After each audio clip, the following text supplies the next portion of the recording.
votre moitié vous change pour le pire. La résolution du nouvel an de mon petit ami était d'arrêter d'aller à la salle de sport. Il me l'a dit le premier jour de l'année alors que nous rangions notre appartement après la fête que nous avions organisée la veille. Il a expliqué que la salle de sport ne lui plaisait plus. Son corps commençait à lui faire très mal après les séances. Il détestait aussi les nombreux imposteurs qui ne voulaient que des photos et des vidéos pour les réseaux sociaux. Tout cela m'a surpris car aller à la salle de sport et rester en forme avait toujours été l'une de ses plus grandes passions.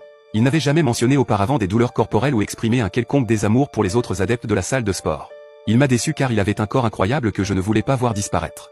Son corps était l'une des principales raisons pour lesquelles je suis sorti avec lui en premier lieu. Sa personnalité a également aidé, mais soyons honnêtes, une relation est condamnée si le facteur d'attraction disparaît. Nous approchions tous les deux de la trentaine et nous sortions ensemble depuis 3 ans après nous être rencontrés par l'intermédiaire d'amis communs. Si quelque chose, je pensais qu'il aurait dû aller plus souvent à la salle de sport pour s'assurer que le fait de vieillir n'aurait pas d'impact négatif sur son attractivité et pour me garder près de lui. Cependant, je ne voulais pas commencer la nouvelle année par une dispute. J'ai dit que je soutiendrais sa résolution. Je faisais du jogging et de la natation religieusement pour maintenir ma forme et il m'a demandé si j'avais l'intention de continuer ces activités. J'ai dit que oui et il avait l'air légèrement déçu. On aurait dit qu'il voulait aussi que j'arrête de faire de l'exercice et de prendre soin de mon propre corps. J'ai soudainement ressenti une grande colère et une inquiétude pour notre relation, mais je me suis mordu la lèvre et nous avons continué à nettoyer l'appartement. Une fois que nous avions sorti toutes les poubelles, mon petit ami s'est assis sur le canapé et a pris sa manette Xbox. Je lui ai demandé ce qu'il pensait faire car nous étions censés retrouver des amis pour une randonnée en forêt. Mon petit ami a dit qu'il n'aimait plus particulièrement ses amis et n'aimait plus l'idée de faire une randonnée. J'ai dit que ses plans étaient prévus depuis des semaines et je lui ai demandé pourquoi il n'aimait plus ses amis. Il a haussé les épaules et a commencé à tirer sur des zombies à l'écran. J'ai fini par partir en randonnée avec nos amis. Je leur ai parlé de sa résolution d'arrêter d'aller à la salle de sport, mais je me suis abstenu de mentionner son nouvelle aversion pour leur compagnie.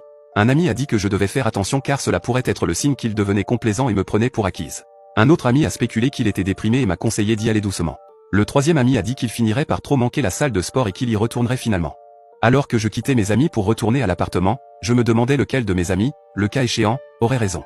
Pour que vous ayez une meilleure idée de nos vies, je travaillais en tant que comptable dans un bureau, et il travaillait depuis chez lui en tant qu'agent de service client à distance. Je suis rentré du travail un jour quelques semaines plus tard et j'ai trouvé la lame de mon petit ami autour du canapé avec la Xbox allumée. Plusieurs emballages de chocolat, de bonbons et de chips étaient dispersés autour du canapé. Des miettes brunes et jaunes étaient éparpillées sur sa veste. Maintenant, avant d'aller plus loin, vous devez comprendre que mon petit ami n'aurait jamais pu être accusé auparavant d'avoir une dent sucrée. Il suivait généralement un régime très strict et sain que notre ami nutritionniste lui avait concocté. Je ne l'avais jamais vu se goinfrer de malbouffe. Il finissait généralement le travail 1 heure avant moi et préparait un dîner sain d'ici mon retour à la maison. Le voir comme un gros paresseux sur le canapé n'était pas une image que j'attendais ou que je pensais jamais voir. Quand je lui ai demandé ce qu'il faisait, mon petit ami a dit qu'il avait besoin d'une nouvelle passion pour remplacer la salle de sport. Il voulait que cette nouvelle passion soit de profiter des bonnes choses de la vie, comme la malbouffe. J'ai commencé à penser qu'il me faisait une blague qui durerait plusieurs semaines, mais son visage m'a dit qu'il était sérieux. J'ai dit que j'étais inquiète pour lui, et il m'a dit d'arrêter d'être dramatique. Nous nous entendions toujours bien depuis qu'il avait arrêté d'aller à la salle de sport. Son corps tenait étonnamment le coup, mais j'avais juste ce sentiment que cela marquerait la fin de notre relation. Ensuite, les choses ont commencé à devenir très étranges au cours des semaines suivantes. Il a arrêté de cuisiner et a commandé de la restauration rapide pour le petit déjeuner, le déjeuner et le dîner tous les jours.